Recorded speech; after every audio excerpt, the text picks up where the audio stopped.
Aleluia. Louvado seja Deus. Eu quero ler um texto bíblico na ACF. Quero ler um texto bíblico, talvez o versículo mais conhecido da Bíblia Sagrada, João 3:16. Vamos ler juntos. João, capítulo 3, versículo somente de número 16. Porque Deus amou o mundo de tal maneira que deu o seu Filho unigênito, para que todo aquele que nele crê não pereça, mas tenha a vida eterna. Vou ler de novo. Porque Deus amou o mundo de tal maneira que deu o seu Filho único, unigênito, para que todo aquele que nele crê não pereça, mas tenha a vida eterna. Eu vou ler mais uma vez. É que está quase saindo um amém da sua boca, então eu vou ler mais uma vez, porque agora vai sair de dentro do seu coração um glória a Deus por isso, amém? Então eu vou lá de novo. Porque Deus amou o mundo de tal maneira que deu o seu Filho unigênito, para que todos aqueles que nele creem não pereçam, mas tenham a vida eterna. Aleluia! Glória a Deus! Queridos, o tamanho do amor de Deus. Esse versículo, deixa o versículo aí, por favor, Esther. Esse versículo, queridos, ele sintetiza o tamanho da obra de Deus, o tamanho do seu amor. Cada palavra nesse versículo é a maior que poderia existir. Eu posso ler esse versículo mencionando o que tem de grande em cada palavra nesse texto tão precioso. Se você acompanhar comigo ali, acompanhe comigo o versículo. Por quê? A maior explicação. Deus, o maior ser, amou o maior mandamento.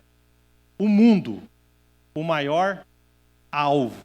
De tal maneira, a maior intensidade, que deu a maior dádiva. O seu Filho unigênito, a maior expressão de Deus.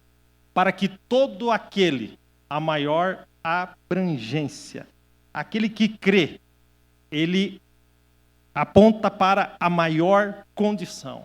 Não pereça, a maior condenação, mas tenha a maior conquista, a vida eterna, a maior esperança. Tudo é grande nesse versículo. Porque Deus, ele é grande. Deus é amor. Eu quero que você repita junto comigo: Senhor Jesus, me ensine a amar conforme a Bíblia. O amor, queridos, é o mais nobre de todos os sentimentos. Eu quero esclarecer exatamente o que significa a palavra amor nesta manhã. O amor vem de Deus e a Bíblia apresenta Deus como sendo a maior expressão do amor, da onde emana o único amor verdadeiro. Quando João escreve sua carta, a primeira carta, no capítulo 4, versículo de número 7, ele diz assim: Amados, amemo-nos uns aos outros, porque o amor, primeiro ele diz assim, porque o amor é de Deus. E qualquer que ama é nascido de Deus e conhece a Deus. Aquele que não ama não conhece a Deus, porque Deus é amor. Queridos, o Senhor, Deus, concentra toda na sua glória, na sua maior expressão, a revelação do que é o amor. Uma vez, um religioso perguntou para Jesus a respeito de qual seria o maior mandamento. E o Senhor diz, e tem registrado isso em Mateus 22:37, ele diz que nós deveríamos amar o Senhor de todo o nosso coração, de toda a nossa alma, de todo o nosso pensamento, porque esse é o primeiro e grande mandamento. E o segundo é semelhante a esse, quando ele diz que nós devemos amar o próximo como a nós mesmos. A vida cristã verdadeira, ela é o amor em prática. Menos do que isso, não é uma vida cristã, é uma vida religiosa. Jesus vai dizer que as pessoas saberão que nós somos discípulos de Jesus, não pelo tamanho da Bíblia que você carrega, ou pela roupa que você veste, ou pela sua situação social, ou pela a sua cultura. Não. A Bíblia diz, ou se você fala bem da Bíblia, ou se você tem versículos de cor, não. Jesus deixa isso bem claro. Ele diz que a gente será conhecido se nós nos amarmos uns aos outros. A Bíblia diz em João, capítulo 13, versículo 34, um novo mandamento vos dou, que vos ameis uns aos outros como eu vos amei, que também vós uns aos outros vos ameis. Escute agora. Nisto todos conhecerão que vocês são meus discípulos. No quê? Se vos amardes uns aos outros. Eu acho interessante como o amor de Jesus é transmitido por nós e para nós, e nós só transmitimos porque recebemos. Olha o que ele diz: que vos ameis uns aos outros como eu vos amei a vós. Então, primeiro, o amor de Deus é derramado sobre nós. Ele não está pedindo algo, querido, que nasça em você, mas que é derramado sobre você. Ele não está pedindo algo que você tem que trabalhar para trazer à existência. Ele diz, eu derramo amor sobre você, e você deve derramar amor sobre o seu próximo. E aí entra uma pergunta aqui, será que nós amamos como Cristo amou?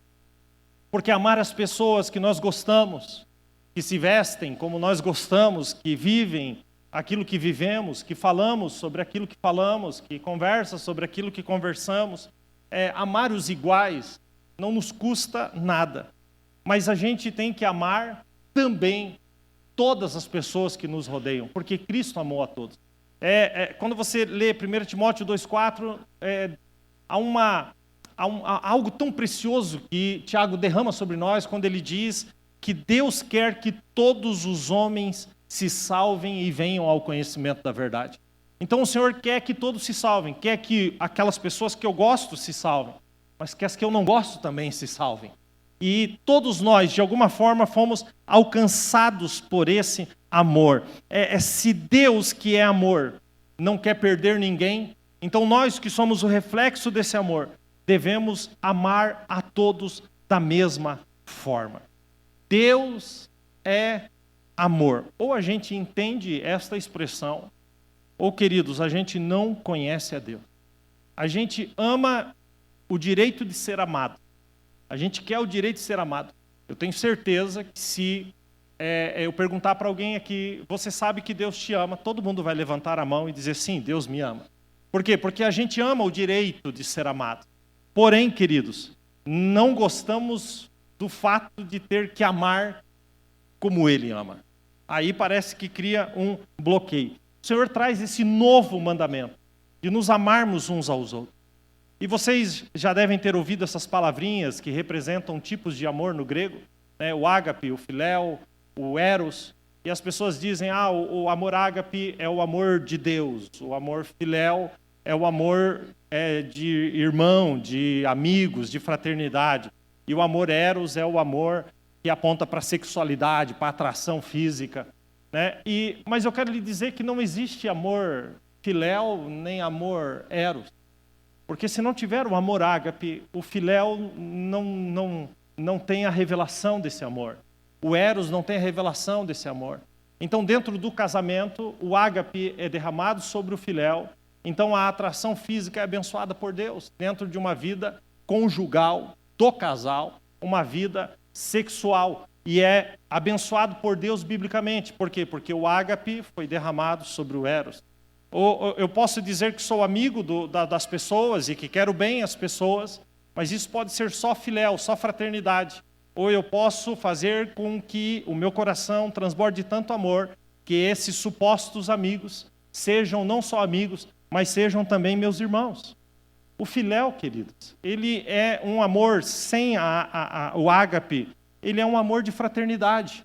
Eu gosto de definir o filéu, que é quando todos têm um interesse em comum. Então, quando nós temos um interesse em comum, então nós temos o filéu. Então, se eu torço para um time de futebol e você também torce, de alguma forma nós já temos aí um filéu, uma fraternidade. Isso pode apontar para amigos da igreja, isso pode apontar para uma associação, pessoas que pensam igual, fraternidade. Isso, o filéu sozinho, caracteriza isso, é ter interesse em algo comum. Mas o ágape, gente, ele é um pouco diferente disso e aponta para algo tão diferente. É quando todos em comum, todos têm em comum o que é interesse. Inverte, porque o que me caracteriza no ágape queridos, é o comum e não o interesse. E o comum é amor. E eu vou mostrar isso para vocês, Atos 2:42. A Bíblia fala do relacionamento dos primeiros irmãos. E diz assim, eles se dedicavam ao ensino, ao partir do pão e às orações. O ensino da palavra nós estabelecemos aqui nas nossas células. E o próprio culto de domingo é um culto de ensino. Porque como pregar a palavra sem ensinar? A Bíblia diz que eles estavam juntos no partir do pão. Nós fazemos isso nos nossos cultos de Santa Ceia. Nós partimos o pão e nos lembramos da morte e ressurreição de Cristo. E eles estavam juntos em orações. Nós temos aqui, como já disse, a principal reunião desta casa é uma reunião de oração às quartas-feiras. O resultado disso é um povo que se enche de temor, todos estavam cheios de temor. E haviam sinais e maravilhas que eram feitas por meio dos apóstolos. Escute agora. Todos os que criam mantinham-se unidos. Comunhão. Foi exatamente o que eu preguei aqui na semana passada. E termina dizendo, e tinham tudo em comum. A palavra comum aqui aponta para isso, não para um interesse próprio, mas para um interesse comum. Quando nós nos relacionamos não apenas com aquele que se interessa pela mesma coisa que eu me interesso, mas eu me interesso por aquilo que Deus se interessa. Queridos, quando eu quero simplificar isso, talvez você não esteja entendendo claramente, responda para mim. Você vai numa padaria, sim ou não? Eu vou numa padaria, eu tenho uma padaria. Padaria é igual cabeleireiro, né? Você começa a cortar num cara e fica cortando. Homem, então, corta naquele mesma pessoa a vida inteira quase. Mesmo que o cara erre, você olha e diz assim, está errando tudo, mas vai crescer mesmo? Deixa quieto, não vou perder a amizade, vou voltar lá. A gente é assim, a gente se relaciona dessa forma. E quando a gente escolhe uma padaria para ir, a gente vai e a gente gosta daquela padaria e tal. Mas a pergunta aqui no assunto da padaria, você escolhe uma padaria porque o pão é bom, sim ou não? Vamos lá. Pode ser que o bolo não seja o melhor, pode ser, mas o pão tem que ser bom. E aí você começa a ter um filéu por aquela padaria, ok? Porque aquela padaria tem um pão bom. Mas se eu perguntar para você, você vai na padaria por causa do pão ou por causa do padeiro? Eu não sei nem quem é o padeiro da padaria que eu vou. Eu vou lá então por causa do pão. Eu não sei. Eu não sei quem é o padeiro. Se o pão ficar ruim, queridos, eu imediatamente vou dar adeus àquela padaria. Ok? Porque eu tinha um relacionamento de fraternidade, filéu. Eu tinha um interesse naquele lugar. Pronto. Então aquele padeiro, querido, ele é meu amigo. Agora, se o pão está ruim e eu procuro o padeiro e digo para ele, cara, o que aconteceu contigo? Teu pão era maravilhoso, teu pão está ruim. Mas é assim, tenta melhorar o que está difícil, resolve as tuas coisas, volta para aquela receita. E eu não vou deixar de comprar aqui, mas eu tenho certeza que você vai melhorar. Então o padeiro não é meu amigo, o padeiro é meu irmão. Queridos, a diferença é muito sutil, mas muito simples. A fraternidade, o amor filéu, é um amor de fraternidade, que normalmente é ocasional, mas o ágape não. O ágape derrama sobre nós um senso de família. Fraternidade não é família. Ágape é família. Porque é assim que nós fazemos com os nossos filhos. Quando o nosso filho pisa na bola e faz alguma coisa errada, o que você faz? Você descarta ele? Você diz, procura uma casa e vai ser filho de outro. Não, você vai melhorar aquele filho. Você vai chamar aquele filho para a conversa, porque o sentimento que você tem por ele é completamente diferente. Então, a ideia de igreja e de família aponta para isso. Nós não descartamos quem está do nosso lado, mas nós amamos quem está do nosso lado. E Paulo escreve o hino mais lindo a respeito de amor, 1 Coríntios capítulo 13. Os historiadores dizem que se ele tivesse escrito só esse capítulo, ele já estaria entre os maiores escritores que essa terra já teve. Porque para Paulo, o amor é a capacidade de se entregar sem querer nada em volta. E nós romantizamos o amor. Nós traduzimos o amor em, sei lá, chocolate para alguns, flores para outros, poesias para outros, e a gente vai romantizando o amor e vai relativizando o amor. Por quê? Porque eu amo você, meu amor, minha esposa, eu amo você, meus filhos, eu amo o carro, eu amo a comida, o tal prato, eu amo tal coisa, eu amo tal roupa, eu amo tal marca, eu amo sorvete, eu amo Londrina, eu amo dinheiro, eu amo. A gente relativiza, a gente começa a usar essa palavra que é tão forte para uma porção de coisas. Então, o eu amo pessoas vira algo como se eu amasse também coisas. Com a mesma velocidade que eu viajo e volto, eu amo uma pessoa e deixo de amar. Seja sincero, não é assim que nós estamos vivendo? Você conhece, você com certeza passou na sua vida muitos amigos e amigas, lá aí no seu ciclo de amizade, e que hoje são pessoas absolutamente distantes. Parece que aquelas pessoas fariam parte da sua vida o resto da vida e não fazem mais. Parece que a gente vive um tempo onde as pessoas dizem eu te amo no altar, e um ano depois diz eu te odeio assinando um divórcio. O amor está tão relativizado que do jeito que eu gosto de um carro, o meu pai era um cara apaixonado, uma pessoa apaixonada por carro, e ele fez um consórcio, e na época ele foi contemplado, e ele amou aquele carro, e ele entrou, e ele estava tão empolgado, e ele foi até a concessionária, e na época o carro vinha com plástico no banco. Vocês sabiam disso? O carro zero vinha com plástico no banco. E aí o meu pai deixou o plástico no banco, baixou a janela, colocou o braço para fora e saiu dirigindo lá nas ruas de Joinville, onde ele parava, todo mundo olhava e dizia, uau, que top, que carro. E meu pai amava aquele carro. Um Corcel 1,76, marrom, em 1976. Onde está esse Corcel, gente? Não tenho a menor ideia. A gente ama coisas que são passageiras e por isso relativizamos o poder desta palavra e a importância dessa palavra. Gente, quando a gente diz eu amo, se nós temos Deus como a nossa régua, da onde vem o nosso entendimento, quando você fala eu amo, você está trazendo como testemunha disso que você está falando, a própria presença do Pai. O exercício do amor, gente, presta bem atenção, não é condicionar as pessoas ao nosso formato, mas é valorizar a essência de cada uma dessas pessoas, porque elas são imagem e semelhança de Deus. E esse assunto é muito mais sério do que você pensa, porque quando você fala amor, você relaxa. Não, esse assunto é leve. Não, esse assunto é extremamente sério. E João, escrevendo a sua primeira carta, no capítulo 20, versículo 21, eu li alguma coisa aqui, mas quero trazer esse texto também. Ele diz assim, se alguém diz... Bom, antes de ler o texto, eu quero perguntar, quem ama a Deus aqui? Levante a sua mão, diga amém. Se alguém diz, eu amo a Deus, e odeia seu irmão, é mentiroso. Pois quem não ama a seu irmão que está vendo, como pode amar a Deus que não vê?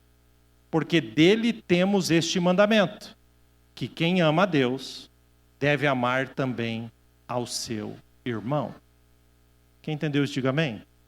Então diz para quem está perto de você, se você não me ama, você odeia a Deus. Vamos ver?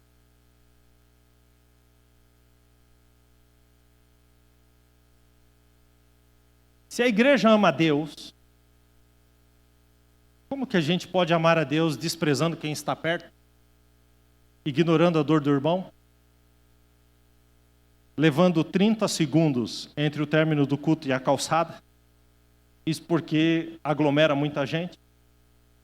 Se a gente tem dificuldade de cumprimentar 2 ou 3 pessoas a mais, cumprimentar um estranho, então, estou falando aqui dentro da igreja, então é um grande avanço. Para onde nós estamos indo? Querido, se amar é um mandamento, não amar é descumprir esse mandamento. Portanto, é desobediência. Quando Paulo, falando de Coríntios 13, ele vai citar algumas coisas ali, e ele cita 4 tipos diferentes de dom. Ele diz, ainda que eu falasse a língua dos homens e dos anjos, um dom. e não tivesse amor, seria como o metal que soa, como o sino que tine, ainda que eu tivesse o dom de profecia. Segundo dom. Conhecesse todos os mistérios e toda a ciência. Terceiro dom. E tivesse toda a fé. Quarto dom. Ainda que eu tivesse todos esses dons e não tivesse amor, eu nada seria. Olha onde Paulo coloca isso. Eu posso agregar dons ao meu ministério, mas se eu não tiver amor, eu serei como um metal que soa, como uma lata vazia. Paulo está dizendo, não importa quantas vezes você profetize, pregue, cante, revele, se você não tiver amor, é como uma lata vazia. E olha como o nosso filtro é diferente, porque a gente julga as pessoas justamente pelos dons. Você olha para mim e diz assim, poxa, o pastor ali, ele tem uma palavra, eu gosto de ouvir ele, porque você pode gostar de mim pelo dom que eu tenho. Mas Paulo está dizendo que ainda que você tenha todos os dons, se não tiver amor, é como uma lata vazia. Você pode pregar, como eu disse, tocar, abraçar, cumprimentar, mas sem amor, nada vale. Aliás, eu vou além disso. Você pode passar a sua vida toda sem nunca ter profetizado e ainda assim entrar no céu. Mas você pode passar a sua vida toda cheio de dons, se não tiver amor, no céu você nunca vai entrar. Queridos, o amor, ele está no centro, e o amor bíblico não é romântico. O amor bíblico é prático, super prático. Jesus disse certa feita, e Mateus registra no capítulo 17 e 20, ele diz, eu vos digo que se vocês tiverem fé como um grão de mostarda, vocês vão dizer a uma montanha, saia daqui e vai para o outro lado, e nada vos será impossível. Aí Paulo vem escrevendo e diz assim, ainda que você tenha toda a fé, inclusive de mover montes, de maneira tal que transporte os montes, se você não tiver amor, nada será. Não são as minhas conquistas ministeriais, não são as conquistas financeiras que me apresentam como cristão, mas é o amor que eu vivo em Cristo para com o meu irmão e para com a minha irmã. Fora disso, a Bíblia deixa claro que é lata vazia. A gente precisa entender, ele continua e diz, olha só, ainda que eu distribuísse toda a minha fortuna para sustento dos pobres. A gente vê muitos milionários fazendo isso. E ainda que eu entregasse o meu corpo para ser queimado, virasse um mártir. Mas se eu não tiver amor, nada disso me aproveita. Entregar os bens e ser queimado não é necessariamente amor, porque por trás de cada manifestação pode haver um orgulho, uma vaidade, um egoísmo, uma projeção pessoal do seu nome.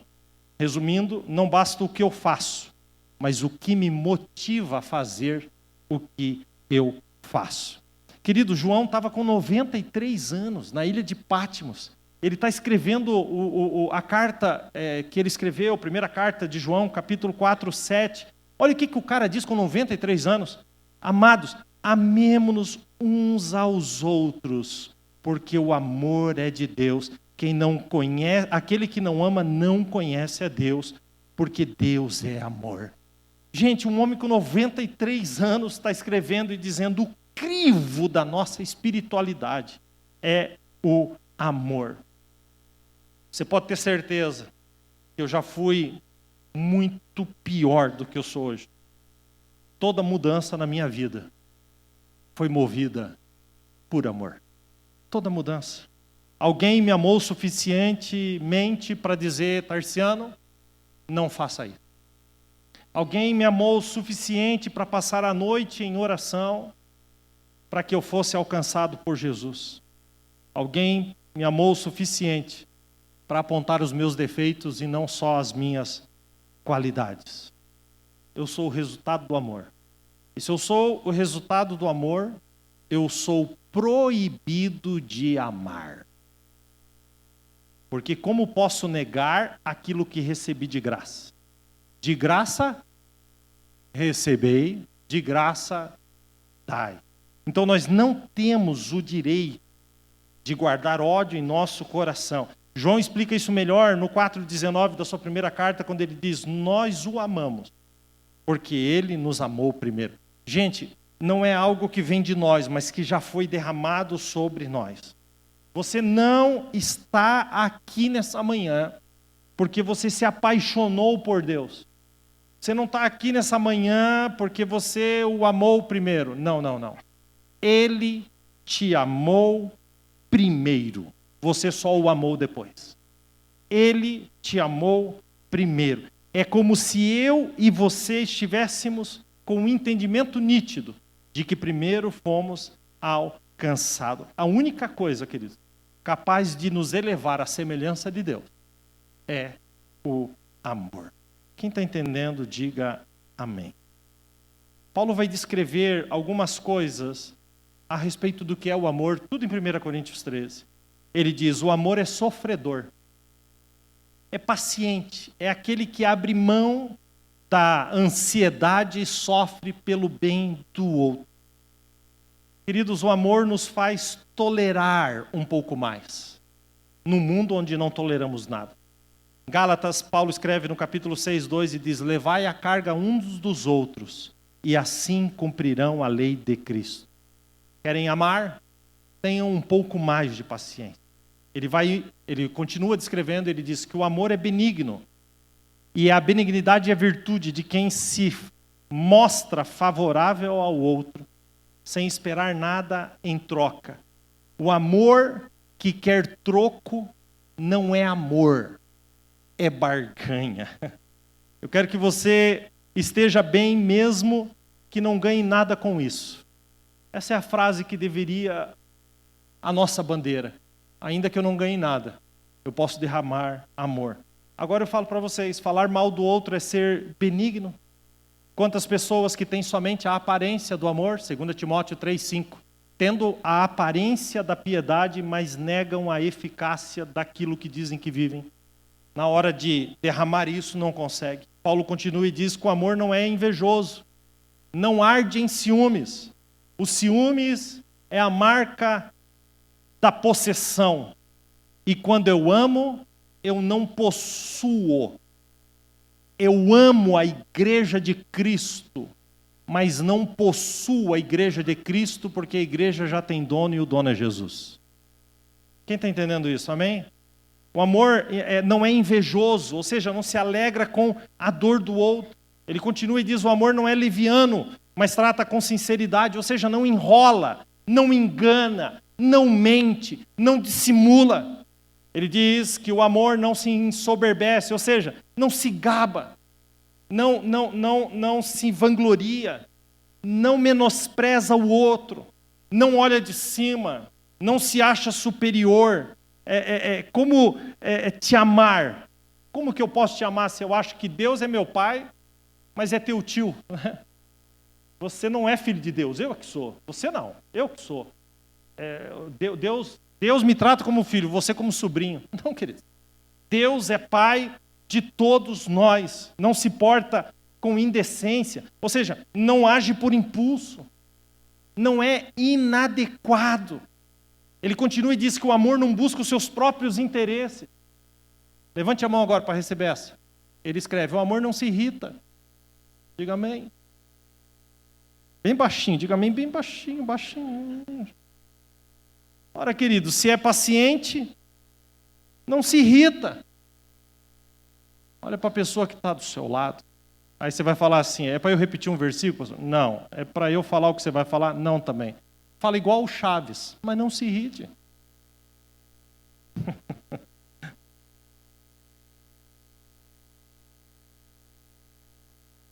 O amor que não se irrita,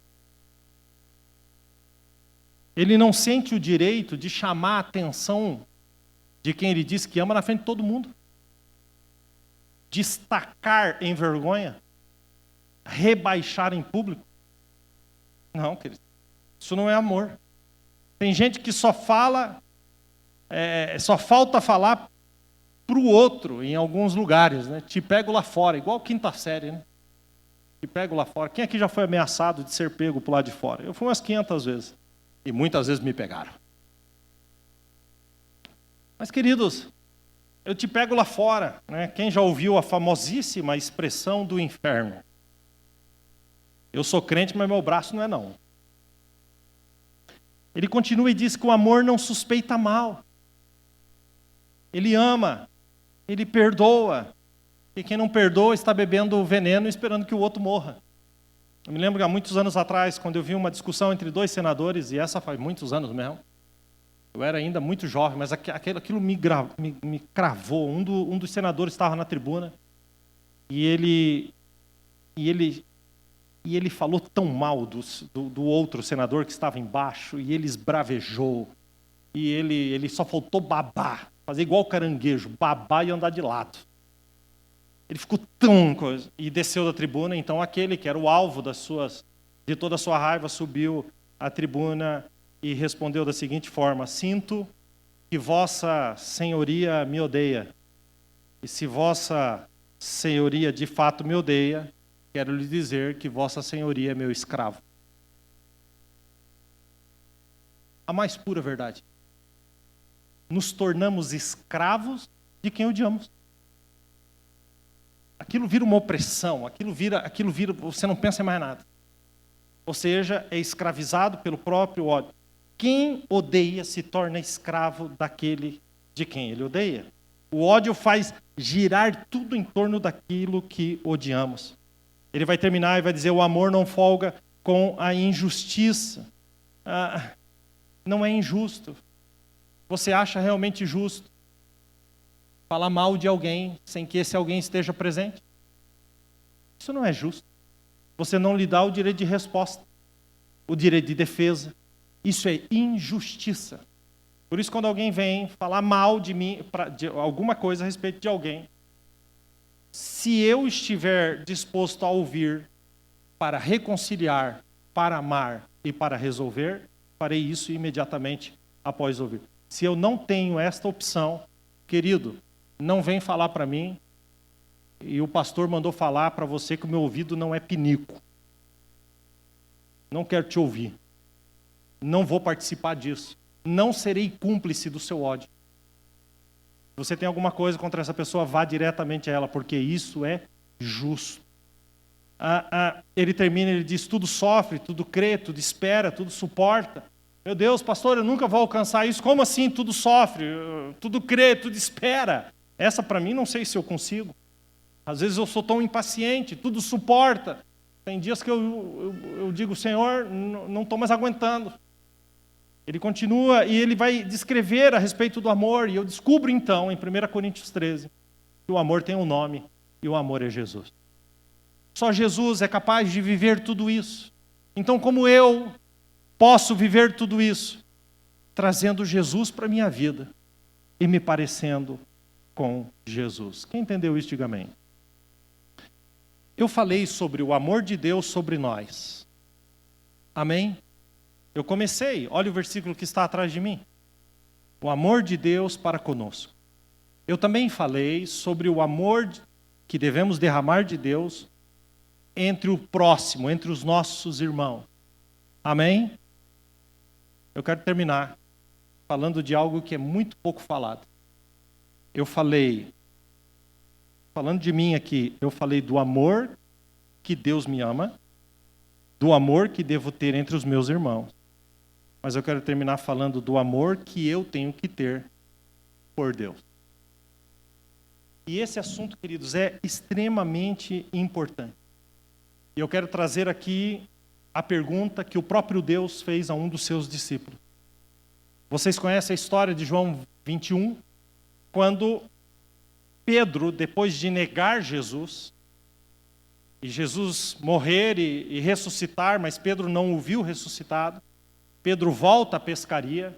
Naquela noite não apanharam nada, Jesus se apresenta na praia, manda jogar a rede do lado direito do barco, Pedro lança, pega 153 grandes peixes, João que está no barco dá um grito, é o mestre, Pedro se lança na água, vai nadando até a praia. Quando chega na praia, há uma brasa, pão e peixe, e Jesus sentado ao redor daquela brasa, pão e peixe na brasa, e Jesus está sentado, e quando Pedro chega, Pedro não tem coragem de lhe dizer nada, porque o havia negado.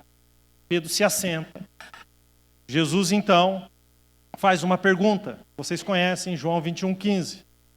E ele pergunta para Pedro: Simão, você me ama realmente mais do que estes? E ele diz: sim, Senhor. Tu sabes que eu te amo. Ele diz: então, apacenta as minhas ovelhas, ou em outra tradução, cuide dos meus cordeiros. Queridos, Jesus faz 3 vezes a mesma pergunta, ainda que pareça ser a mesma. A primeira das 3 é diferente, porque ele acrescenta algo. E mostra aqui uma expectativa. A expectativa de Deus sobre o nosso amor para com Ele. Nós amamos o Senhor. A gente fala muito sobre o amor de Deus sobre nós, mas a gente fala tão pouco sobre o nosso amor sobre Ele. 1 Coríntios 16:22 diz assim: se alguém não ama ao Senhor Jesus, seja anátema, seja maldito. E ele termina dizendo: Maranata. É inadmissível um relacionamento com Deus que não seja fundamentado no amor. Então, 3 vezes Jesus vai perguntar para Pedro: tu me amas? Mas na primeira há uma diferença. E essas perguntas são feitas para levar Pedro a uma avaliação sincera, fazê-lo entender onde se encontra a própria relação com Deus. E todos nós precisamos responder essa pergunta. E elas parecem ser iguais, mas não são. Na primeira existe algo diferente. Jesus diz: Simão, tu me ama mais do que estes? E apontou para os outros discípulos. Por que Jesus fez essa pergunta? Jesus estava fazendo ali uma competição de quem amava mais? Não, queridos. É que quando a gente volta lá no capítulo 13, no momento da ceia, a Bíblia vai dizer que Jesus diz aos que estão ali: o que está sentado à mesa, um dos que estão assentados à mesa, certamente me trairá. E todos eles acreditaram na possibilidade sincera de ser um deles. Ninguém teve coragem de falar nada, porque sinceramente ninguém olhou e falou assim: deve ser Judas. Não, será que sou eu? Imediatamente foi levado a um momento de reflexão. Mas esse Pedro olhou e disse para Jesus: eu por ti darei a minha vida. Sabe o que significa essa resposta de Pedro? Os outros aí, estão desconfiados. Quem é o traidor? Eu não tenho dúvida nenhuma. Eu não sou, porque eu dou a minha vida por ti. E quando Pedro responde desta forma, apontando para um amor que ele achava que era o máximo, mas não era, Jesus lhe responde: antes que o galo cante, hoje 3 vezes tu me negarás. Quer dizer, ele estava se colocando acima dos outros. Eu me coloco acima dos outros. O que mais te ama aqui sou eu, e eu morro por ti. Quando na verdade ele ia trair Jesus 3 vezes. Então quando Jesus se assenta naquela fogueira e pergunta: tu me amas mais do que estes? Ele está dizendo: até ontem você estava dizendo que me amava mais do que todos eles. E aí, Pedro? Agora que você me traiu, que você me negou, como é que continua o teu entendimento de amor? Pedro nega. E a Bíblia diz que ele não nega de qualquer jeito, não. A serva da casa onde Jesus estava preso, quando viu Pedro, disse: tu não é um deles? Ele disse: não. Quando ele estava lá esquentando a mão na fogueirinha, na roda ali dos escarnecedores, alguém pergunta: viu, tu não era um dos discípulos? Ele diz: não. E numa terceira vez, um dos servos lhe questiona novamente, e a Bíblia diz em Marcos 14:71, e Pedro começou a praguejar e a jurar, dizendo: não conheço este homem. Você sabe o que significa praguejar? Falar palavrão em alta voz. Pedro começou a xingar. Não conheço esse cara. E a praguejar. Então o galo cantou. Agora na praia, Jesus pergunta: Pedro, tu me amas? Jesus não precisa que você compare o seu amor por ele com ninguém.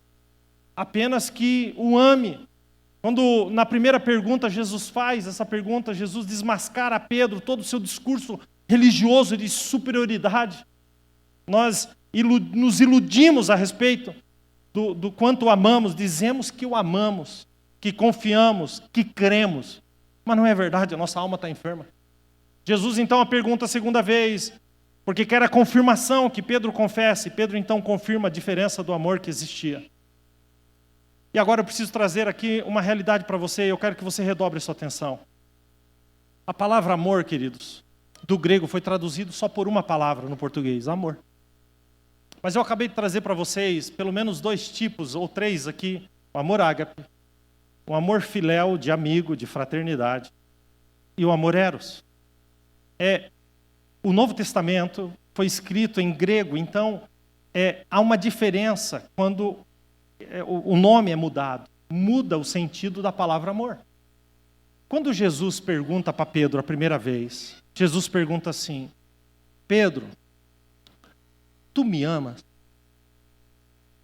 A palavra ali é ágape. Pedro, tu me amas? E Pedro responde: Senhor, tu sabes todas as coisas. Tu sabes que eu te amo.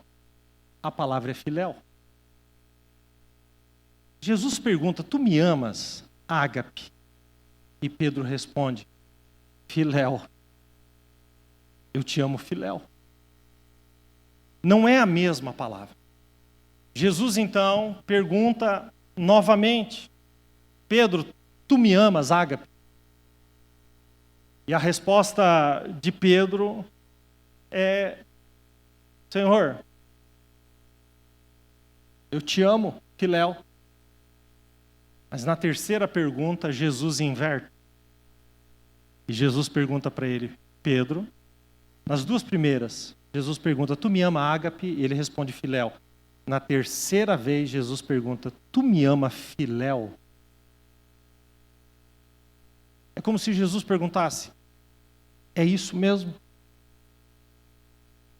O que você sente por mim é uma amizade, eu sou mais um no meio dos teus amigos. Eu sou mais uma pessoa na sua vida. Eu sou mais um amigo que você procura quando está apertado, aquele que você liga quando fura o pneu do seu carro. Jesus inverte: tu me ama, filéu, é isso mesmo. E na NVI, o versículo 17 diz assim: Pedro ficou magoado, entristeceu-se por Jesus ter lhe perguntado: você me ama? Porque Jesus havia invertido a palavra. Então ele olha para Jesus e diz: Senhor, tu sabes de todas as coisas.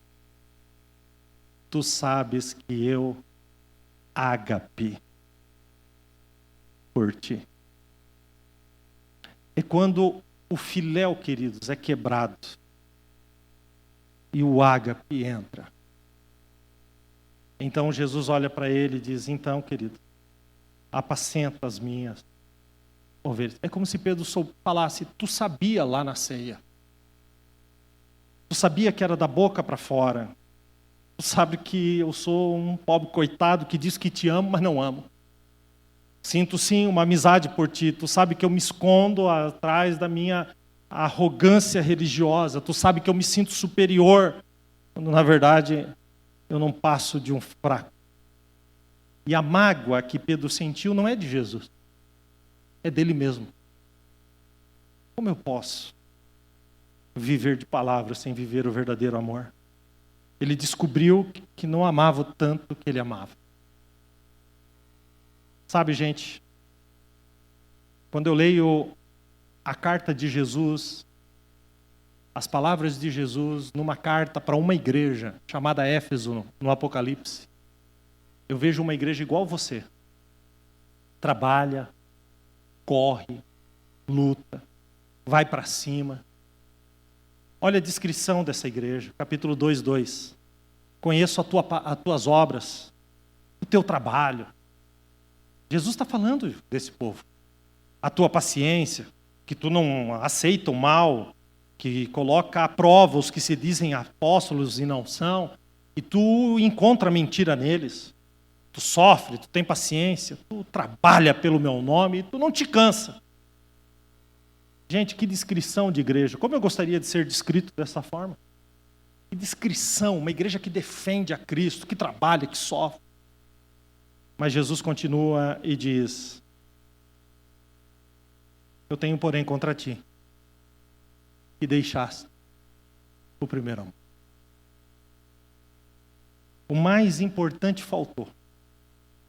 Esfriou. Enfraqueceu. Antes do seu trabalho, antes do seu esforço de vir aos domingos na igreja, Deus quer o seu amor. Não, pastor, eu estou sentado aqui para tu dizer que Deus me ama. Mas deixa eu terminar dessa forma. O Senhor quer o seu amor. E aí ele continua e diz: lembra-te de onde caíste e arrepende-te. Pratica primeiras obras. Sabe, tem gente que diz para mim assim, já ouvi isso muitas vezes: pastor, eu estou em crise, eu perdi o primeiro amor. E eu respondo de bate pronto: se você vier falar isso para mim, já fique sabendo qual será a resposta. Você não está em crise, você está em pecado. Porque Jesus disse: lembra-te de onde caístes e arrepende-te. Ele está falando de um pecado. Arrependimento é para pecado. Esfriar o primeiro amor, queridos, não é uma crise. Não é os anos que passaram. É o pecado. A gente abafa o amor que nós temos pelo Senhor. Mas graças a Deus que existe uma saída, porque Ele diz: lembra-te de onde caístes e pratica as primeiras obras. Ele está dizendo: se arrependa e volta. E quando diz as primeiras obras, querido, não está falando que lá, não sei quando, você de repente fazia alguma coisa e agora precisa voltar a fazer. A primeira obra e a grande obra é amar o Senhor. Para terminar, voltando em Pedro, Jesus olha para Pedro, quando Pedro responde o ágape e diz: Pedro, quando você é mais jovem, você se veste e vai para onde você quer. Mas quando você for velho, estenderão as mãos e outra pessoa é que te vestirá e levará para onde você não deseja ir. Do que Jesus estava falando? Da morte de Pedro. O versículo seguinte diz: isso Jesus disse para indicar o tipo de morte com a qual Pedro iria glorificar a Deus. Escute isso agora. Pedro amou tanto Jesus, tanto Jesus, tanto Jesus, tanto Jesus, que morreu pelo nome de Jesus. E ao ser levado para a crucificação, diz a tradição que quando ele chega, a cruz está lá, porque era assim que os romanos matavam, e lhe perguntam qual é o seu último desejo. Ele diz: eu posso ter um último desejo? Pode ter. Qual é o seu último desejo? Vira aquela cruz de cabeça para baixo e me crucifiquem de cabeça para baixo, porque eu não sou digno de ser crucificado como o meu Jesus. Que amor! O amor ágape. Paulo entendeu isso. A boa notícia é que Deus não está olhando só para o seu passado, porque quando Ele olha para Pedro, Pedro tinha negado. Deus não está olhando só para o seu presente, filéu, mas Deus está olhando para o seu futuro, uma vida para a glória de Deus, cheio do amor ágape, o amor de Deus. Olha que lindo.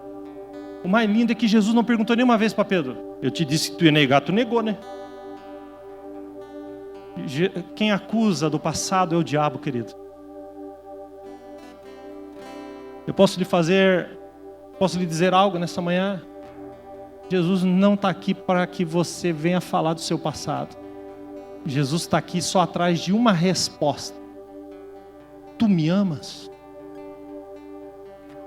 Por que é tão difícil responder uma pergunta tão simples? Tu me amas? Eu acredito que a maioria de nós responderia assim: Senhor, filéu, tu é meu amigo, eu te visito nos domingos. A gente é amigo. A maioria de nós responderia isso. Ou nós responderíamos, é ágape, é um amor tão grande, tão grande, tão grande. Eu sou capaz de entregar a minha vida por ti. Eu amo Isaías 42:3 e isso é uma resposta para muita gente aqui. A cana trilhada não quebrará e não apagará o pavio que fumega. Se você está aqui, o pavio está fumegando, só fumacinha. Mas o Espírito Santo pode soprar fogo sobre este pavio. Não importa o que te atropelou, existe solução para você. E hoje Jesus não quer conversar contigo sobre o que passou. Jesus só quer te fazer uma pergunta. Tu me amas? Sinceramente, não responda de bate-pronto. Mas faça uma profunda avaliação. E quando Pedro responde, Jesus diz para ele, então, 2 pontos, respondeu Jesus. Então respondeu Jesus, 2 pontos. Siga-me. Ah, mas e o que aconteceu? Eu te neguei, eu até praguejei. Tu me ama? Tu sabe todas as coisas, tu sabe que eu te amo. Então me siga. Vamos para frente. Vamos fazer novo de novo. Vamos caminhar juntos. Que amor é esse? Que resgata aquele que praguejou numa praia. Que amor é esse? Agora o mais lindo é que Jesus não disse nessa conversa, eu te amo. Você está cansado de ouvir isso. O segredo dessa conversa era a resposta de Pedro. Tu me amas? Eu não preciso mais uma vez dizer para você, Jesus te ama. Eu preciso que nessa manhã você responda. Que você ama Jesus. Você está correndo atrás de tantas coisas. Tem pessoas aqui que estão como o povo de Israel quando voltou do cativeiro. Correndo, cada um atrás dos seus próprios interesses. Para levantarem os seus próprios nomes.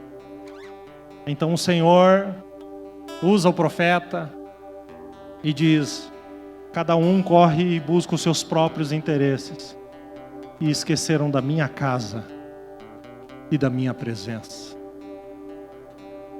O povo teve uma crise. Recebeu uma bênção de Deus, que era voltar, e agora estava correndo só atrás dos seus próprios interesses. O que você está vivendo hoje, muitas coisas que você está vivendo hoje, é uma bênção que Deus te deu. E você está usando desculpa para deixar a presença de Deus como você realmente deveria segui-lo. As coisas tomaram o teu coração. Mas nessa manhã, numa palavra de profundo amor e exortação, o Senhor te chama. O Senhor te chama. Tenho, porém, contra ti que deixaste o primeiro amor. Arrependa-te. Arrependa-te e volta a praticar as primeiras coisas. Eu quero fazer aqui a oração que Paulo fez aos Filipenses. E pelos irmãos daquele lugar. Capítulo 1, versículo 8. Essa é minha oração por todos vocês. Diz assim, Deus é minha testemunha de como eu tenho saudade de vocês e com o profundo amor de Jesus. Sabe qual que é a palavra aqui? Ágape. Ele continua e diz, esta é a minha oração, que o ágape de vocês aumente. Cada vez mais em conhecimento e em percepção, para vocês discernirem o que é melhor, a fim de serem puros e irrepreensíveis até o dia do Senhor, cheio de frutos de justiça, fruto que vem por meio de Jesus Cristo, para a glória e louvor de Deus. Pastor, eu tenho medo. Eu tenho medo. Eu tenho medo de viver isso, eu tenho medo de me lançar nisso. é que a sua régua está em homens, e homens são decepcionantes. Mas quando o teu alvo está em Deus, então João vai terminar, e eu quero terminar com João, o velhinho de 93 anos, que deitou no peito de Jesus, que ouviu o coração de Jesus bater, que foi lançado, segundo a tradição, dentro de um caldeirão de óleo quente, mas não morreu. Ele está lá isolado na ilha de Patmos, e Jesus se apresenta para ele e diz: escreve essas coisas. E ele escreve o Apocalipse. Mas imagino que com a pele toda derretida, com graves lesões por causa do sofrimento. Eu quero terminar com ele, 1 João 4,18. No amor, eu preciso traduzir a palavra, no ágape, não há medo. Pelo contrário, o perfeito ágape expulsa o medo. Porque o medo supõe castigo. Tem gente que olha para Deus e diz: esse é o cara que me castiga. Ele termina e diz: aquele que tem medo ainda não foi aperfeiçoado no ágape. Queridos, eu quero que você, se puder, por favor, se coloque de pé. Eu quero cantar essa canção junto com você. Nós vamos juntos. Como eu amo os momentos que eu passo contigo, onde encontro a paz que tua palavra me traz. Para ti estou atento, permaneço ouvindo, aqui quero estar. Deus, meu coração quer mais de ti, faz algo novo em mim. Eu me entrego a ti. Meu prazer é viver em teu amor, me envolver em ti, Senhor.